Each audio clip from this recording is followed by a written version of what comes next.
हम तीन मूलभूत आयामों की बात कर रहे हैं जिनके बिना अस्तित्व में कुछ नहीं हो सकता। बस तीन मूलभूत शक्तियां, तीन मूलभूत गुण इतना बड़ा खेल खेल रहे हैं। ये केवल सतह पर अलग हैं, भीतर गहराई में सब कुछ एक ही है। तो आधुनिक वैज्ञानिक अपनी ही भाषा में कह रहे हैं कि शिव हर चीज को एक साथ थामे हुए हैं।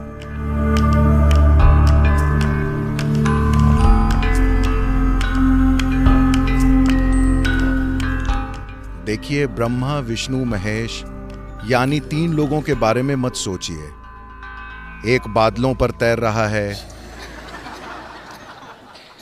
दूसरा पहाड़ की चोटी पर बैठा है, तीसरा कुछ और कर रहा है। हम तीन लोगों की बात नहीं कर रहे, हम तीन मूलभूत आयामों की बात कर रहे हैं जिनके बिना अस्तित्व में कुछ भी नहीं हो सकता।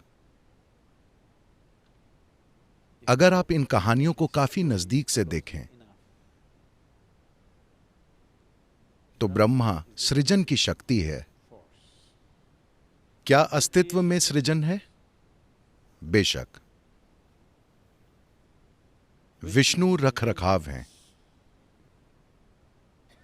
Is maintenance happening? I'm not talking about Delhi, I'm talking about creation.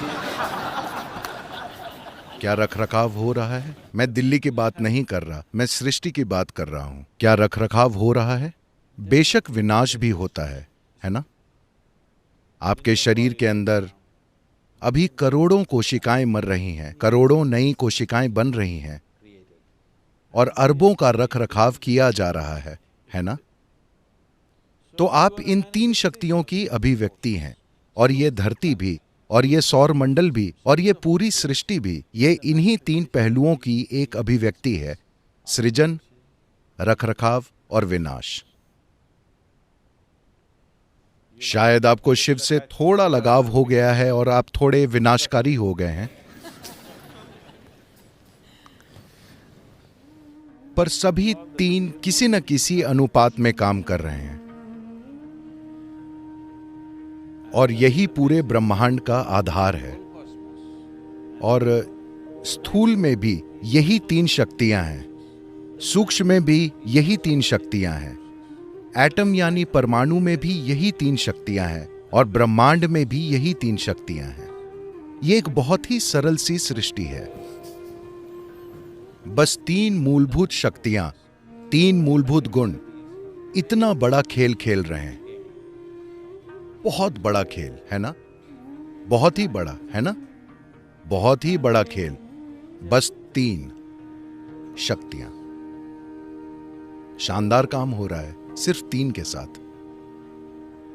तो ये तीन हैं, पर अगर आप पर्याप्त गहराई में जाते हैं तो ये बस एक हाथ है। इसी तरह ये सिर्फ एक है। हर जगह आप एक त्रिशूल देखते हैं, ये मत सोचिए ये कोई हथियार है।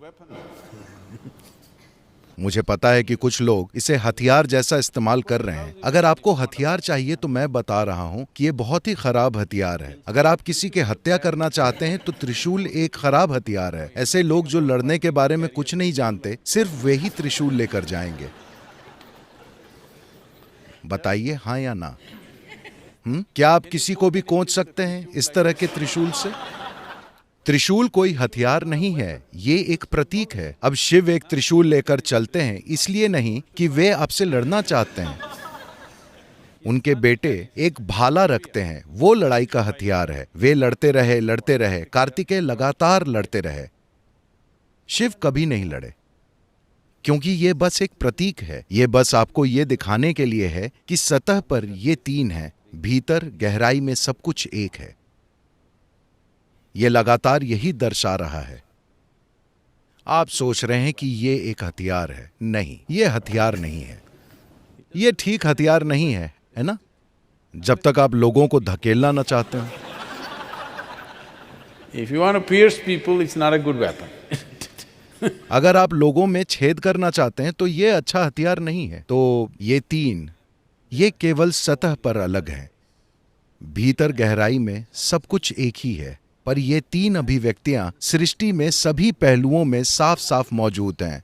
प्रोटॉन, न्यूट्रॉन, इलेक्ट्रॉन से लेकर कई दूसरे स्तर की अभिव्यक्तियों में ये हमेशा मौजूद है।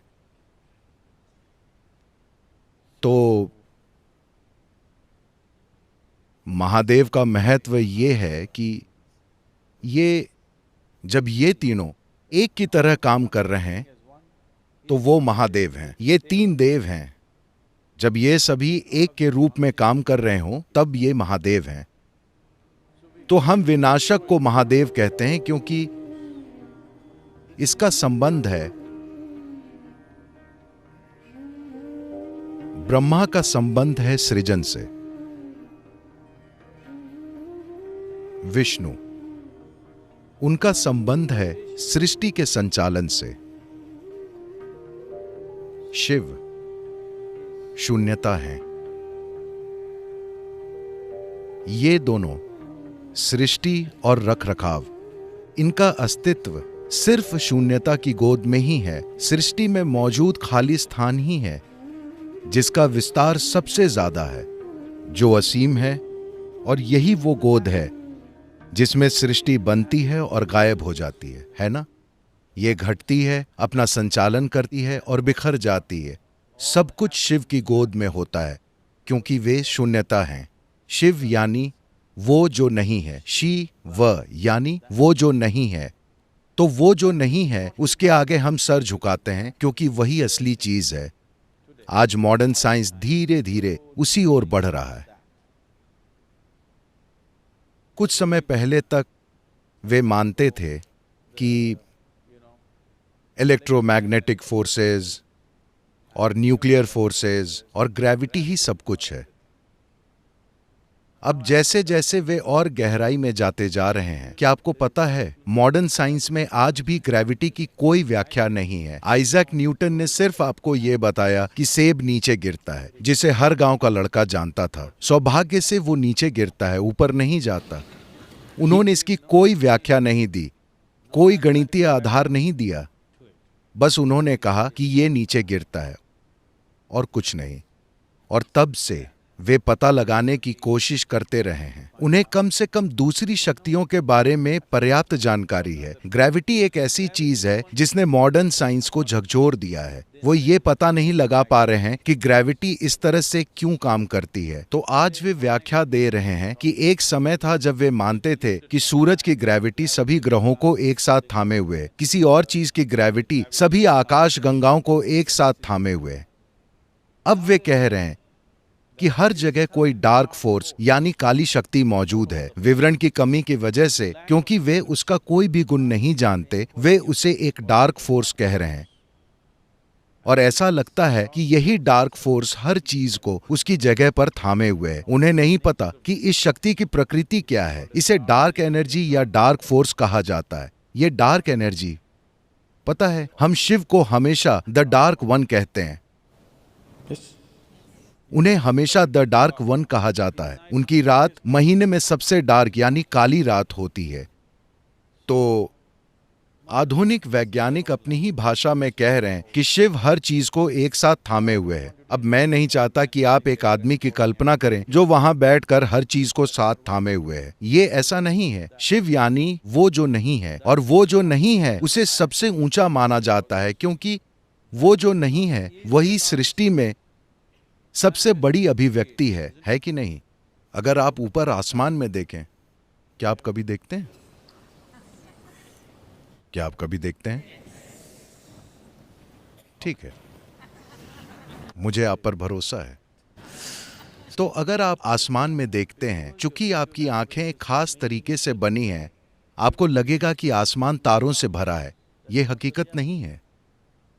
वहां सबसे बड़ी चीज है खाली अंधकार, है ना?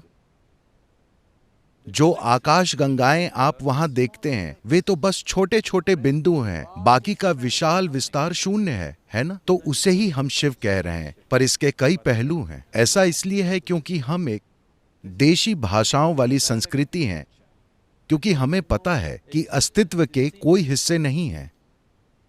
क्या आपको लगता है कि सौर मंडल और बाकी की आकाश गंगा के बीच कोई सीमा रेखा है? नहीं। क्या एक आकाश गंगा और दूसरी आकाश गंगा के बीच कोई सीमा रेखा है, एलओसी? ऐसी कोई चीज नहीं है। इस अस्तित्व में कोई हिस्से नहीं है।